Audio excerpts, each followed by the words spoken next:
Welcome you all to the Introduction to Financial Planning module. This is a new batch in May 2020, and I follow the same pattern in which I teach for intro module or any other module. Okay, initially I will explain how the exam pattern would be and what kind of time you have to devote and how you can prepare and all that. Yesterday, day before, right? Saturday, we had a small intro session where we discussed about how the classes are going to be, how you can book the exam slots in advance so that you can plan. Okay. So now I'll guide you in the way, in manner in which you can prepare so that you will be able to clear all the modules in the first attempt. Okay. That is what is the purpose, right? All of us have that purpose. So let's go further. And here I'm not just teaching, I'm just mentoring. Okay, that's what I meant by this slide. When I say mentoring, that means it is not just practicing some questions, going and giving the exam, just clearing it. I want you to absorb the financial planning concept so that tomorrow you will be a better financial planners. I'm really proud to say that most of my students have started on their own. They were working elsewhere earlier and then they have started their financial planning practice, and many of them are fee only planners.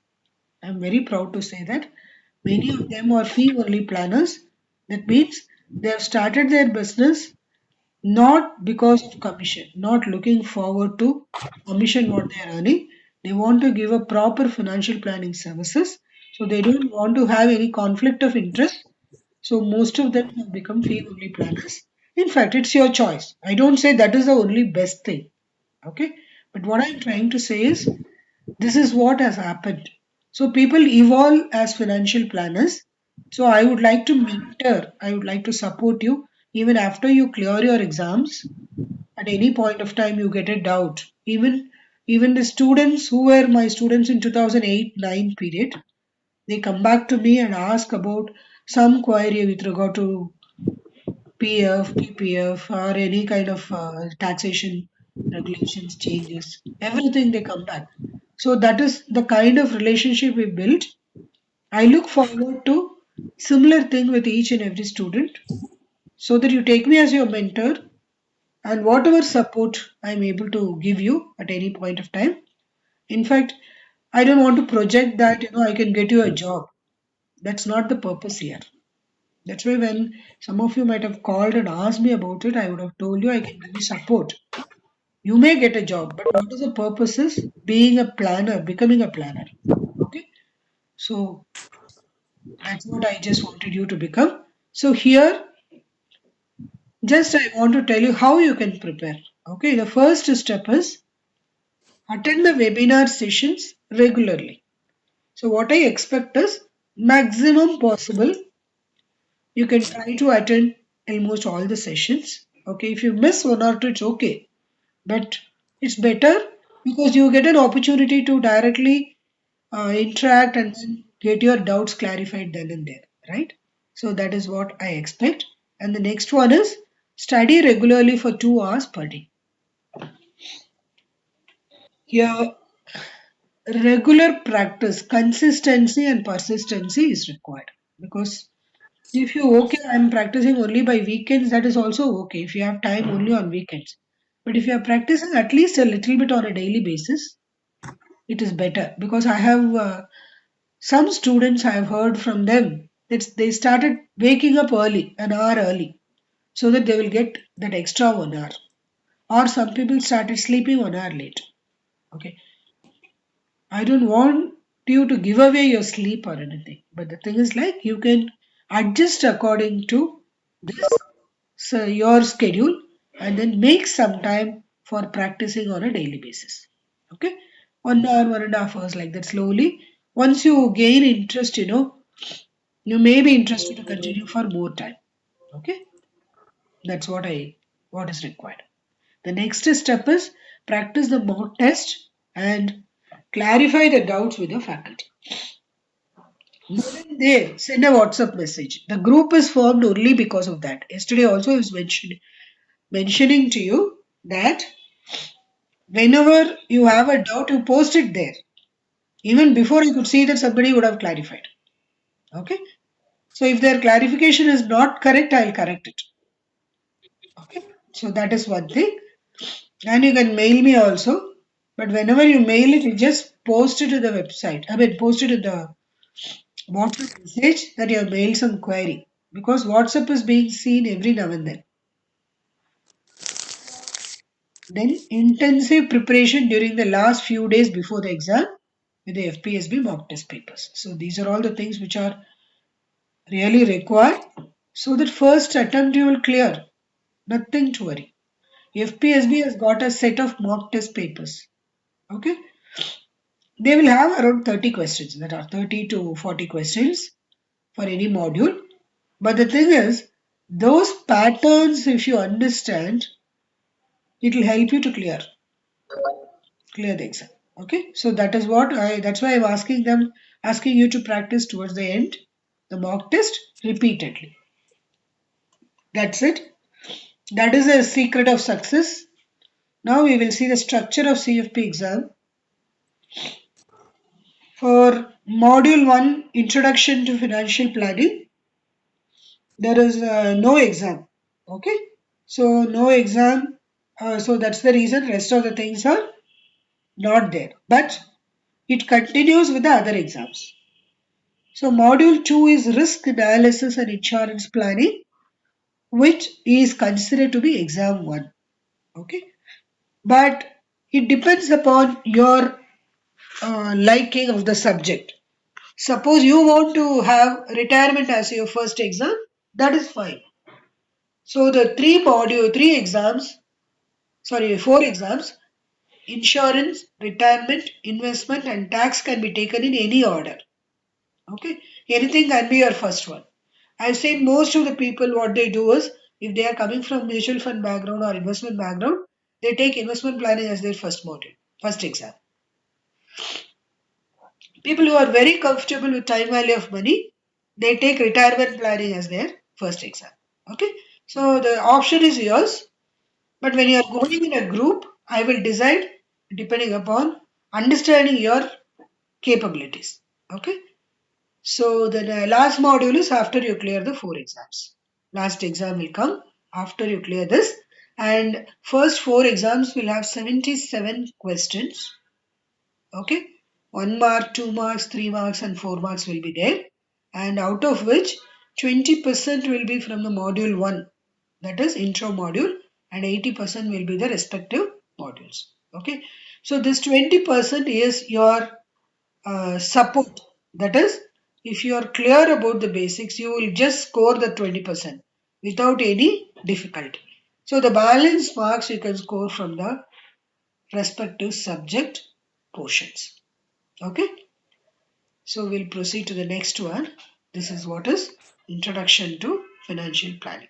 Okay, there is a detailed analysis about how many one mark question, which topic is important, all those things will be there. Those things I'll discuss when I discuss the respective modules. For introduction module, it is a common subject, right?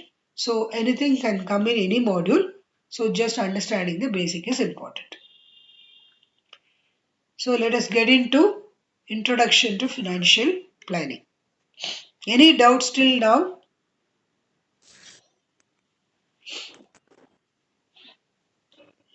No, right? I'll proceed. Okay. Introduction to financial planning. What is financial planning? This is the first question. When you see the Western card of many people, they just put the name and below that financial planner. They could just be an insurance advisor, there could be mutual fund advisors, or any one product they are dealing with. But still, they will say, I am a financial planner. So, what is the definition? Is there any definition for financial planning and financial planner? So, that we will be learning. And then, FPSB India's Financial Planner Code of Ethics and Financial Planning Practice Standards. So that we will learn in this particular module. And then financial management and financial mathematics. So these are all the portions we will be learning in this particular module. There are a lot of things: budgeting, cash flows, how exactly the financial planning, what is financial planning? Involves a lot of things. Net worth calculation, how to create a budget, what are all the proportion of individual components of your income, how much percentage of your income can be your EMI, how do you create a discretionary income. What is discretionary income? Is the income that can be invested, right? The amount for savings. So how do you create that? How do you make available resources into a properly planned investment? So these are all the things which we will be learning here.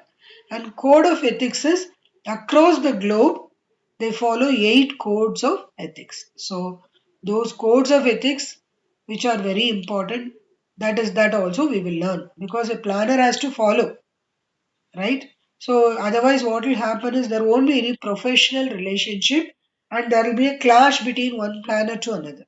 So they have made standard financial planner code of ethics. So those things have to be followed.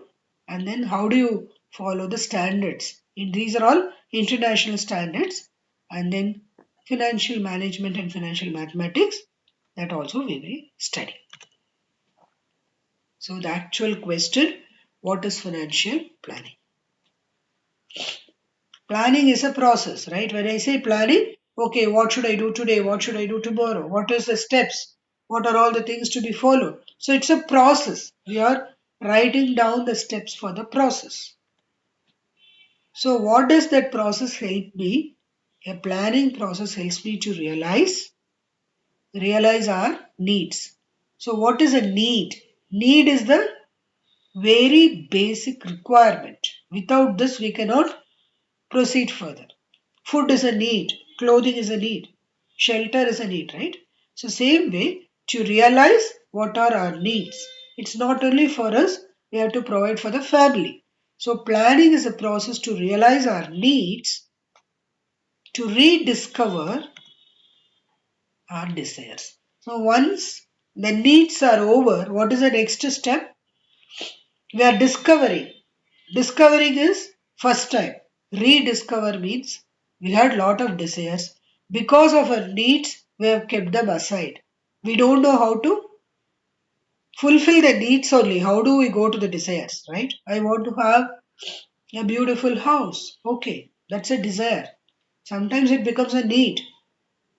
Having a shelter is a need. It could be a rented shelter, right? So having a home is a desire. Having a beautiful independent villa is also a desire. Okay, so rediscover our desires. That is the next level, and then redefine our goals and strategies. So once we know what are all the needs, and then once we know our desires rediscovered, we have listed out. Then what we need to do is, okay, how do I make these dreams and needs and desires as a goal? What is the difference between a desire and a goal? A desire is just one statement. I want to have a home. Okay. Then there are questions. When do you want to have? Today or after 20 years? Right? So that is one question. Then how big is the house? Whether you want to have 500 square foot or 5000 square foot. So these are called as redefining it. So you have got it just like a picture. Now you're redefining it by giving a date, by giving a quantum, by giving the definition for each and every desire. That is what it makes it as a goal. So a goal is a desire, need or dream with a date and quantification of that particular desire. Okay. And then once you have redefined the goals, then you have to make the strategy. So what is the meaning of a strategy? Strategy is Okay, I have this. How do I achieve it? Okay, I have the desire. How do I achieve it? So I need to plan. I need to do the kind of an analysis. What is my resource? What are the resources I'm having at present? And what would be the cost of my desire? How do I achieve it? So strategies has to be followed. Where should I do the investment? How does the investment grow? Whether I need to do the rebalancing? All these things are called as strategies. So financial planning involves all these things. So these are all the components. So what do we say as financial planning is? It is a process to realize our needs, to rediscover our desires, and to redefine our goals and strategies. So that is what is financial planning. Why planning? Yeah, actually, this is a presentation for a group, so it has got all the or sound and all that. Okay, why planning is required? Why do you require planning? Will it not just happen? Okay, I have some money, I am just saving it, right? Will the goals be reached? Will my goals be reached? So that is why No. if you are just keeping the money in your savings bank account, it may not reach, right? So you have to plan, you have to understand what is the required rate of return. You have 5 lakhs in your hands. Your goal is 5 years down the line, you want to purchase a house of 1 crore. Whether this 5 lakhs can reach. What extra amount I have to contribute to that. And then how much it has to grow. At what percentage per annum this investment has to grow. So there is a difference between savings and investment. Correct? So here the planning is required because of economic uncertainty. Uncertainty is because we know we are in a pandemic situation, right? So we know very well what is economic uncertainty. So we don't know the markets are falling when they will come up again. Okay, when my investment will fetch me better returns. So because of this economic uncertainty, this will come every now and then. These are all the situations which are giving us opportunity to investment, opportunities for investment. So economic uncertainty is one of the reasons planning is required. Change in lifestyle. Change in lifestyle. Yes. If most of you might have known that your parents or grandparents would have known only bicycles, right? They would have driven the bicycle. They might not have thought about owning a car. I can, if you just think about around 40 years back, probably people wouldn't have thought about owning a car. Cars will be there only with very rich HNI kind of people. Whereas nowadays, car has become a basic necessity. Almost every household has got a car. Every probably in a house, if there are 3, 4 earning members, each one will have a separate car. Right? That is how the lifestyle has changed. Earlier, if you have seen that, people would buy a house after accumulating certain corpus. They will buy a house at the age of 50. That is, towards the retirement, they will plan, okay, I have accumulated a corpus, so I can buy a house so that post retirement period I need not pay the rent. But what is the current scenario? Once you get your, first Job. salary, there will be a list of bank relationship managers. They will call you and ask you whether you want to own a home, loan is available, this is available, that is available. So lifestyle is changing. Instead of accumulating and purchasing, you will purchase and then repay the loan. So that is a style now. Emergence of various financial instruments. So you have n number of options available. Earlier it used to be bank FDs, PPF, post office investments. So people do not even know about mutual funds. Can anybody tell me when mutual fund investment started?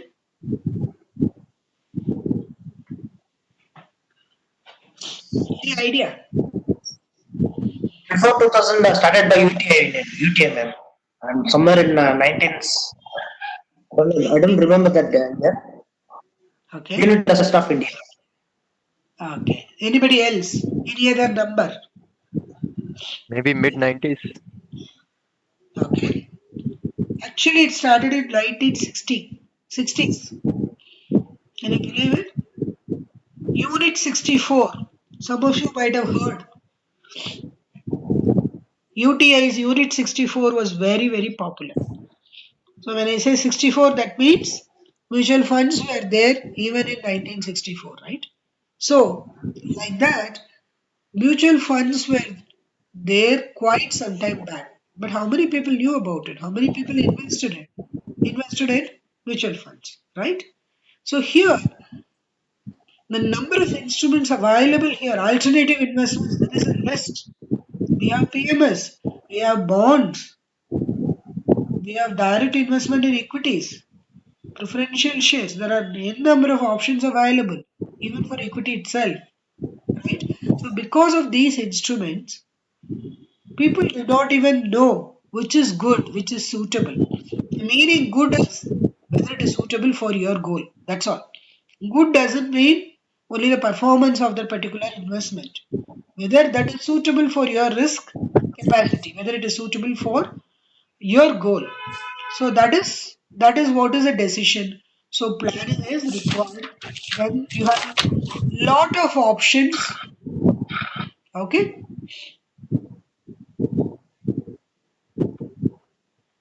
Yeah. So when there are a lot of options available, so you need to have somebody to guide you in that. Somebody has to tell you which instrument is giving what kind of returns, how it is being, how it is going to give you the, required corpus, whether you'll be able to reach your goals. So that is what planning is required. And then constant change in tax laws. Yes, last year, rather the budget, lot of changes have happened. Whether it is favorable or not favorable, whether you need to opt for that or not, all those ideas you will get only when somebody is able to explain everything clearly to you, right? Everybody cannot be an expert in tax, especially tax laws. They are more complex. They are purposely made complicated so that people do not straight away understand, right? So, there are a lot of reasons why planning is required. These are all some of them I have listed. So, if you have some more points, you can tell me. Okay, you can add up. So, planning helps in avoiding the financial disaster. Suddenly, there is an emergency period, a person loses his jobs, all the savings are gone there. So, it leads to financial disaster. So, planning helps to avoid financial disaster. Planning helps to gain financial independence. Independence is, yes, I need not bother whether money comes or goes because I have made arrangements for whatever is the need and desire. So that kind of a independent nature because people should not go behind money. Okay, this is giving me a better thing. I have to run behind. That is not required because you have already made sufficient and proper arrangements for getting the needs and desires fulfilled. So that's why it gives you a financial independent to take decision. Mainly people talk about when we talk about financial independence, people talk about going to a hotel and looking at the menu items. Whether you look at the name of the item or you look at the right side of the item, isn't it? So if you like something, you should be in a position to have it. So that is what is called as financial independence without bothering about what is the cost of it. Whether it is required or not, we'll see to it. Okay.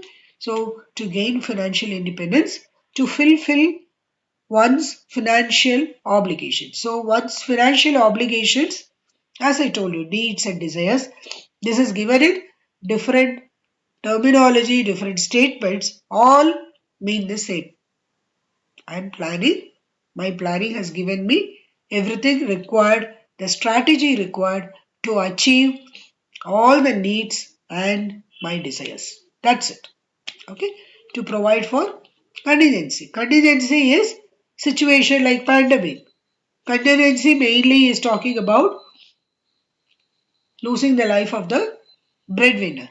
Okay, so what is the contingency? At that point of time, whatever is the requirement, whether that is being satisfied, whether you have given provision for that, whether you have provided for all that. So this is what is called as planning. Planning helps in all these situations. It helps to have financial independence, fulfilling the financial obligations, providing for contingencies, and then avoiding all financial disaster. Who needs planning? Everybody, right? It doesn't mean that only married people need planning, or if you don't have kids, you need not do the planning. Everybody needs, whether unmarried, just married, married with kids, near retirement, everybody needs the planning. Okay, then probably when we talk about insurance, we may say that people without any kind of dependence, they need not have the insurance. But at the same time, planning is required for everybody. When financial planning should start, you should have started it already. That's why I put it as yesterday. So you just run and do it. Better late than never. Okay. Now we'll come to 6 steps in financial planning process. These are the 6 steps that are followed across the globe. Whether you are in India or you go to US or you go to Australia, they follow all the planners, CFP certificates, they follow the same 6 step process in financial planning. So let's see what are the 6 steps. First step is establishing and defining a client planner relationship. So, what is the meaning of it? First, whenever you have a prospect, imagine you are a planner, you have a financial planning prospect. You are talking to them or for your maybe you are contacting them for the first time. So, what you need to do is all of you know you have to introduce yourself. You have to tell them what is your qualification. Just as an introduction, I am a planner, I am a CFP certificate. So I have probably nowadays it is sometimes it is necessary to say that you are an RIA registered investment advisor. Okay, I am a SEBI registered investment advisor. So I have got your referral through such and such a person. I would like to come and meet you for explaining the financial planning process. So you're booking you're just talking to him to get the first meeting fixed. Okay, so at that point of time, establishing and defining client planner relationship is important. So now, when you introduce yourself by mentioning your qualification and other things, not too much. Not that I am MCOM qualified or I am MBA finance, I have done 3 years course or 2 years course in symbiosis, I scored first rank. That is not required. At least you are defining that this is my why registration is required, SEBI registration, because then only you will be able to charge. So this gives the person an idea that you're a fee based financial planner. Okay, and also you are mentioning about your qualification so that you can say that you are capable of giving him a financial planning guidance. Okay, so once you have introduced, you got an appointment. When you go and meet the client, even before that also, you can just mention that what is the amount of time you require for the meeting. You can just mention probably you require around, we'll have a 45 minutes discussion. And also, you can specifically say that you require the spouse also to be present there. Okay, these are all certain points. This gives you to build a relationship, making him understand. Okay, what is your professional nature? You're a professional and you're following. These are all the things you're informing in advance what is to be done. Okay, so this is once you have explained all this and he has given you an appointment.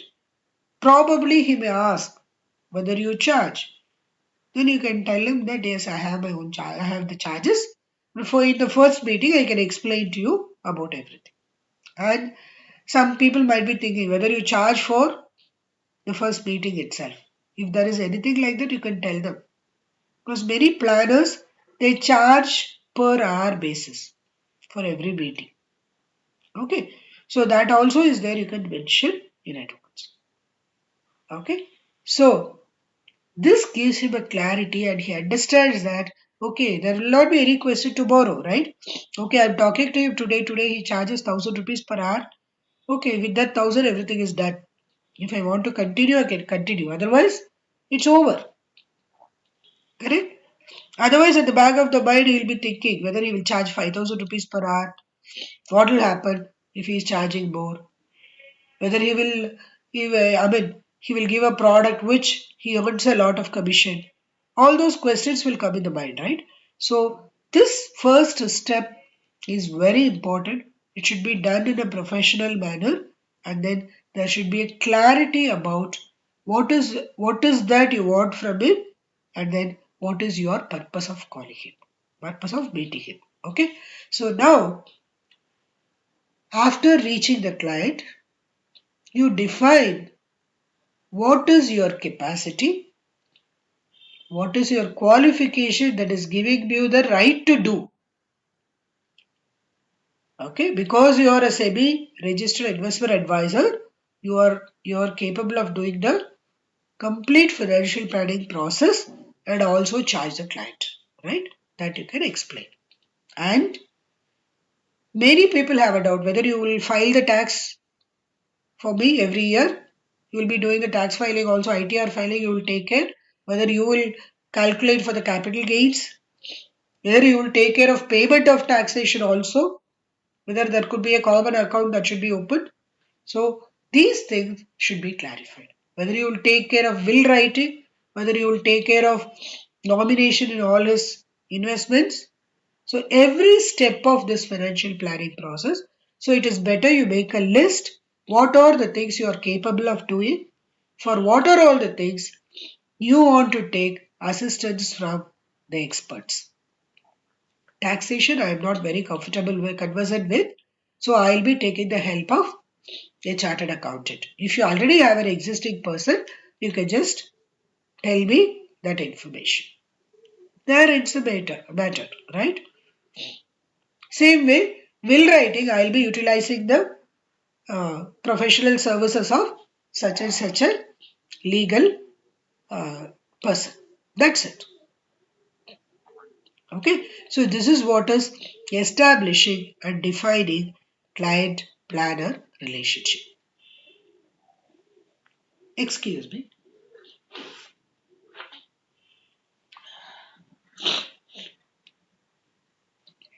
Also, when you tell the client about what are your charges, be specific about what is the charge meant for and what is the period of service. Because generally, what happens is people think that this is one time fees.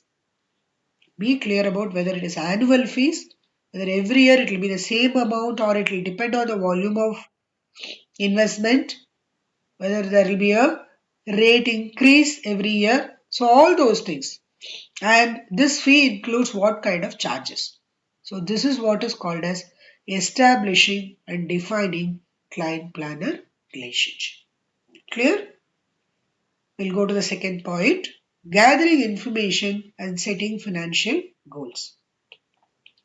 Once you have done the first step correctly, gathering information will not take much time.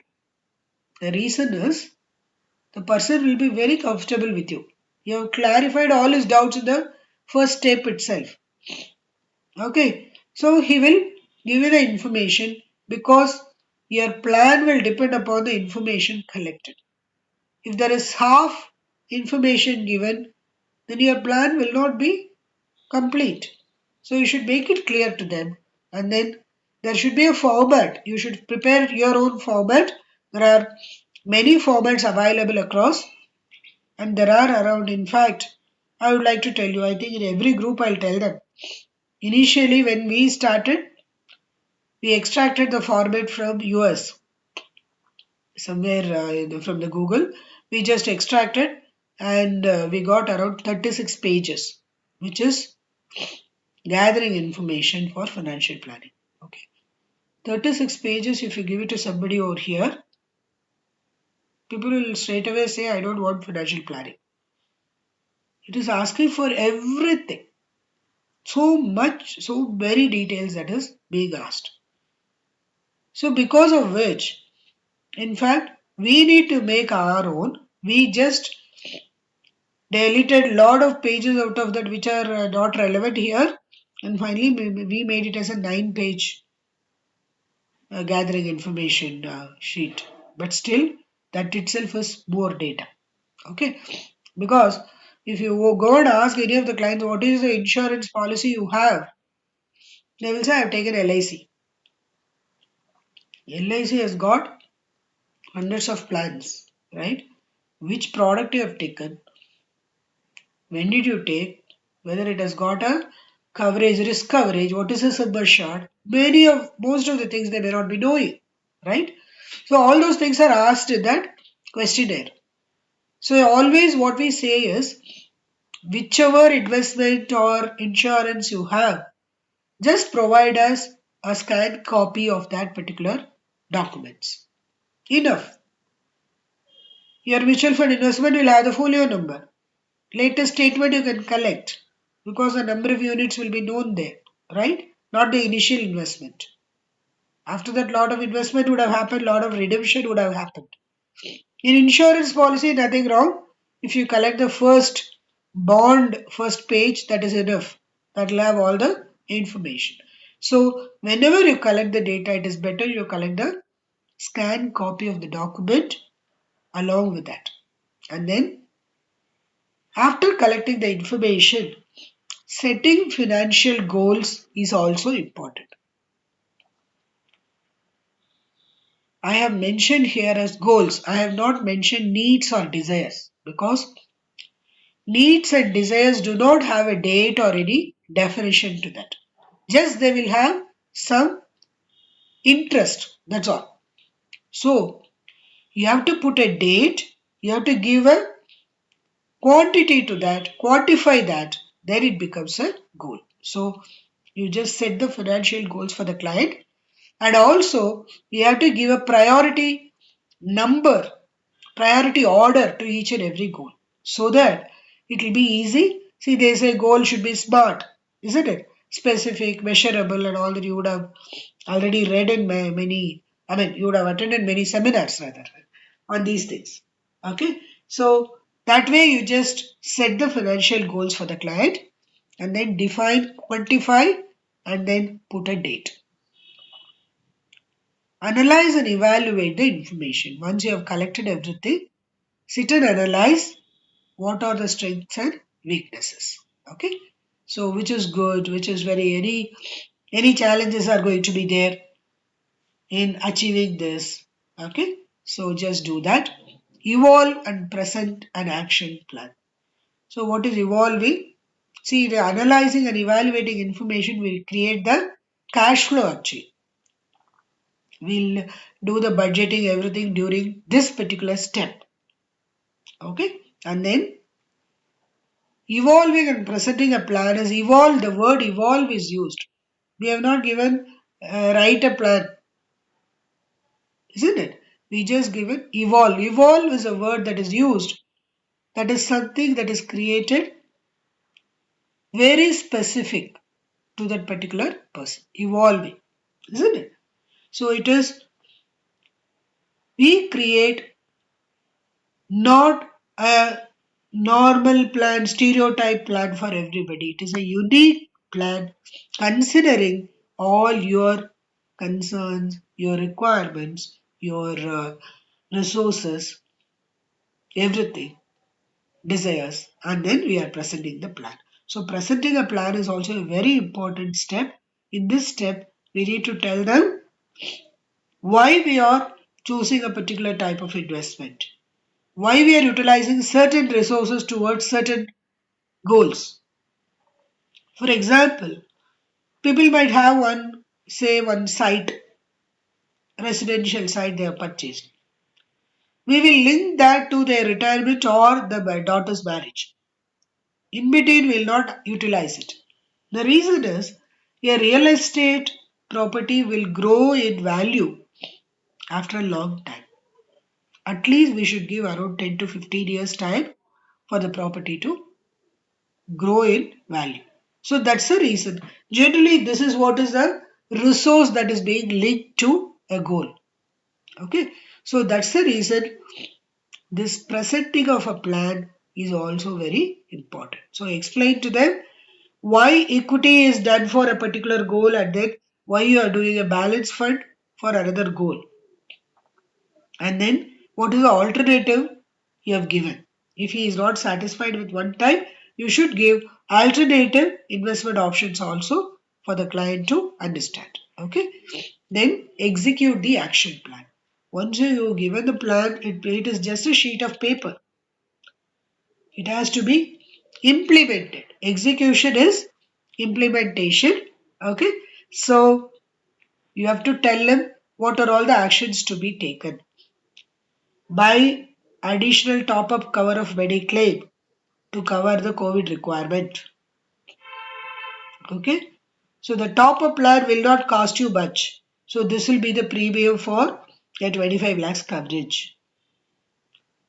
Buy a term insurance policy to cover the risk on your life to the extent of 5 crores. So the premium at your age is this. So these are all the action plan list you are giving. Okay. Now you can, along with this, you can even provide, okay, for the term policy, for this premium, this premium is the cheapest, which is selected from such and such a company. So these are all the things. Okay, ICICI plan is this much, HDFC is this, Kotak plan is this. So you can give the comparison. If there is any difference in their benefits, that also specifically you can mention. Okay, so the customer this gives the customer a comfort to, to choose the right plan. And meaning that you can write your suggestion. You can say that we suggest that this particular policy is suitable for your requirement. Okay. You cannot order or command or anything. It is a suggestion. If he wants to go with that, even that you can mention. If you want to go with the purchase of this, I'll be able to support you to this extent. Right? Suppose you want to buy online, that is also fine. This is how plan is given. And then next step is monitor the plan, implementation and revise the plan. Okay. So you have given the step action, then just monitor whether he has done everything. How do you monitor? Just call up and find out which are all the things that are taken. Take the updates, any help is required, and then revise the plan whenever needed. Before the revision, you have to do the review. Review will be done. Some people do it on a quarterly basis, some people do it on a half yearly basis, many people do it on an annual basis. You can send monthly or quarterly reports, but it's better to do the review annually because within a year, no great change would have happened, right? So it's better you do the revision once in a year, review once in a year. Okay. So these are all the 6 steps that are done. There is no specific time period that is given for review as per the standards. So it is at your choice and probably mutual discussion with the client will give you the idea. Okay. So establishing and defining client planner relationship, gathering information and setting financial goals, analyzing and evaluating the information, evolving the action plan, presenting the action plan, executing it, and then monitoring implementation and review and revision. So these are all the 6 steps that are involved in financial planning process. Here we will go in detail about these steps. It looks today we will have theory only. Okay, probably another half an hour we'll be able to discuss the theory, and we'll start with the calculation most probably from the next class. Okay, client profiler, we call it as client profiler or fact finding sheet. So this is a name given for the document that is where you are collecting the information of the clients. So what are all the information you are going to collect? This is an essential document which helps to gather both qualitative and quantitative information. So what is qualitative and quantitative? And also personal financial statements. What is the meaning of that? We'll see in the next slide. Quantitative. Quantity means what? Amount, volume, measuring it, right? So quantitative is the information that can be measured. Details of insurance coverage. This can be measured, right? He has got 5 policies. One is 10 lakhs, one is 20 lakhs. So total what is the insurance coverage you can find out. So that is what is one information. Details of current expenditure. Monthly how much he is spending. Under what heads? You can say laundry, provision, milk, right? Rental, maintenance, services availed, electricity, water, servant, maid servant, right? So these are all the things it can be listed and they can give generally the values. So that is what is details of current expenditure.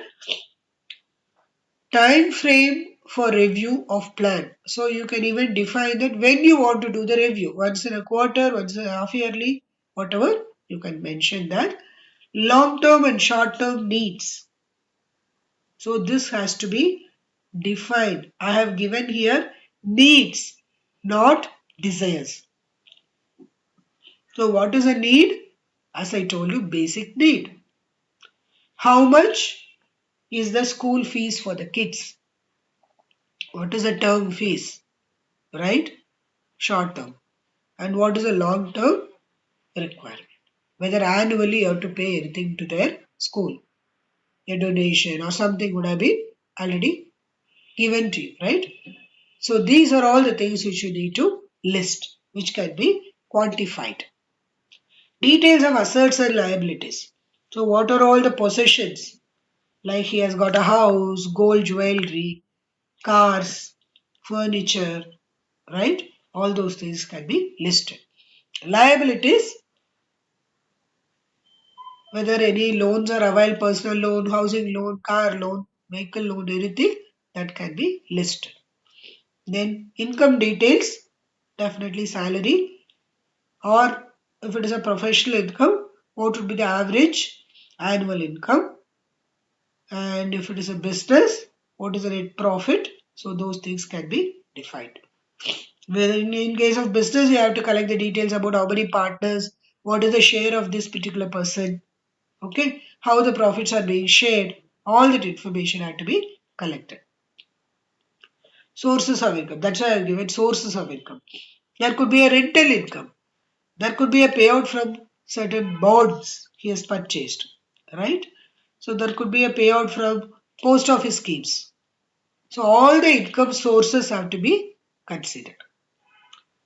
List of family dependents, whether he has got parents dependent on them, whether spouse, children, whether children are studying, what are their ages, that also can be We can even define here quantitative age of the person, age of the client, And ma- spouse. Yeah, yeah, Supriya.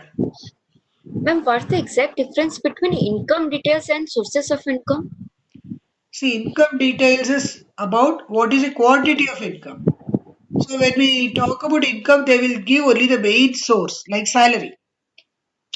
They will definitely forget about rental income, or there could be an income from, as I told you, bonds, post office, MIS is one of the sources. They would have done the annual, one-time investment, which will pay out the interest. So these are certain small portions which people tend to forget. So we have to make them realize, do you have this kind of an income? Because that gives you the opportunity for investment, right? If many people, what they do is they do a bigger lump sum investment in post office MIS, and out of the interest payout on a monthly basis, they take it out and invest in mutual funds. So this kind of linking is possible if you know the sources. Sources means what are all the types of incomes that they are receiving. Income details means the quantity, amount, what is the salary. Uh, what, Yeah, what's your total income? It means. yes, from each source.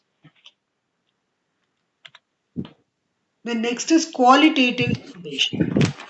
Even in quantitative, you can include about age of the person, age of spouse, age of children, and also at which age they will finish their schooling, when they will go to college, when they will get married, all those things, quantitative. Quantity is you will have a number you will be able to measure. Also, quantitative will have information about whether they have any insurance advisor who is well known to them. They want to go with that person only. Or whether they have an advocate, legal person, legal representative, whether they have a chartered accountant. All this information can be collected in quantitative. Qualitative is you cannot be measuring it. It is just a kind of either concern or your interest, like that. So that's why qualitative information is risk appetite. What is risk appetite? Ma'am, your voice is not audible. There is some disturbance. Is it like My that? voice is not clear. Yes, my voice is not clear. It's breaking. It's breaking. Some disturbance is there. Yeah, just a minute. Yeah, last few minutes there has been a disturbance. Okay, 1 second. And also for those who, I mean, participants, please go on mute while not speaking, please. There is a bit of disturbance from somebody who is not muted, I think.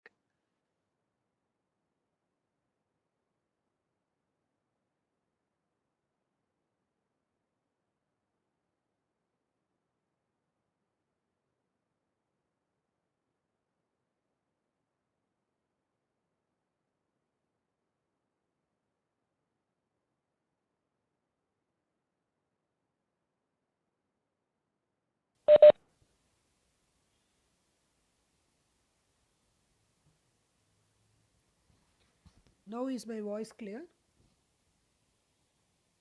Hello?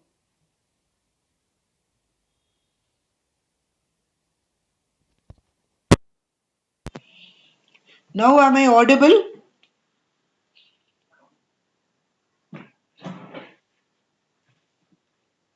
Okay, good.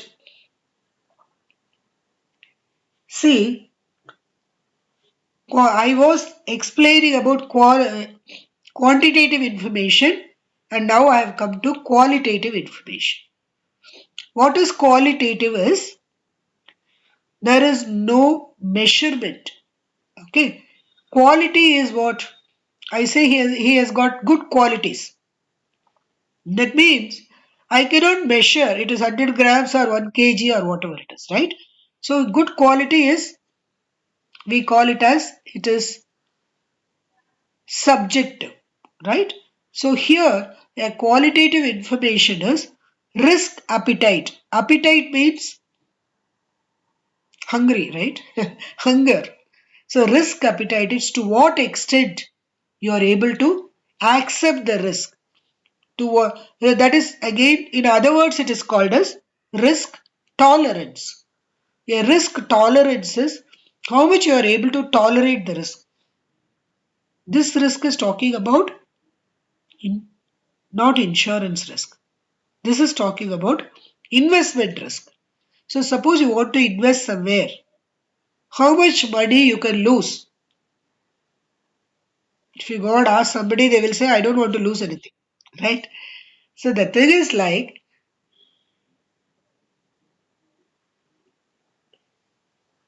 okay, again voice is breaking.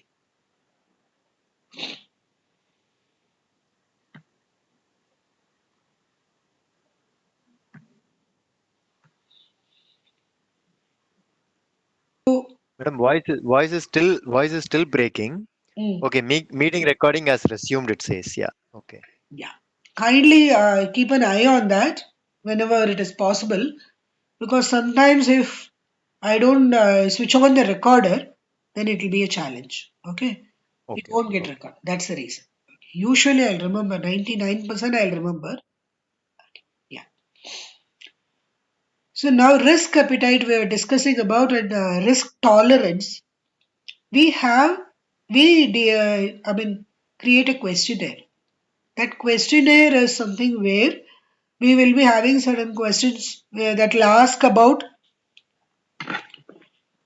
what is the amount or percentage of return you are ready to lose. Suppose your whole investment is going to zero. Are you prepared to lose out to that extent? So, like that, Madam, there are voice, certain questions. Yeah. please repeat the slide from. Still, it is breaking. Okay. One second. One second.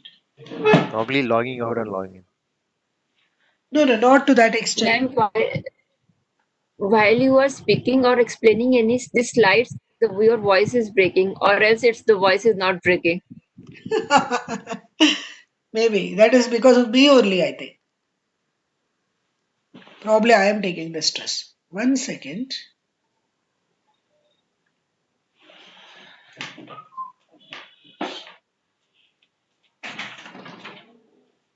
No, ಇನ್ನೊಂದು class.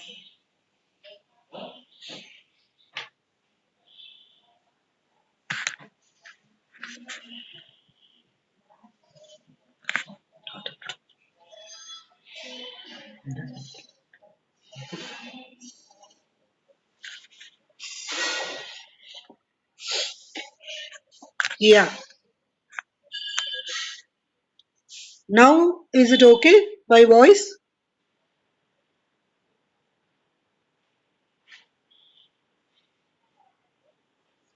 Hello everyone.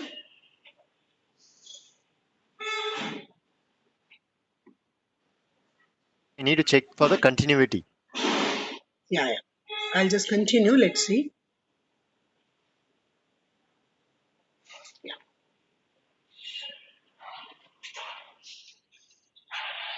Yeah. This risk appetite and risk tolerance I was talking about, the questionnaire. Okay.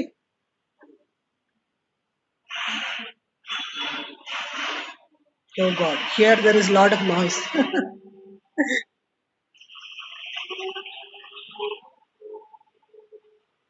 Recording is paused. Yeah, Please resume now. resume. Now resume. So here, after collecting the information, we will give some marks to that. That is, for each question, there will be 4 or 5 options. Some of you might have taken this question also. If you have invested elsewhere, they would have given you the questionnaire where you would have given your answers. The answer options will be I agree, I disagree, I totally agree, I'm okay, I can, it might be 50%. Like that, there could be some of the options.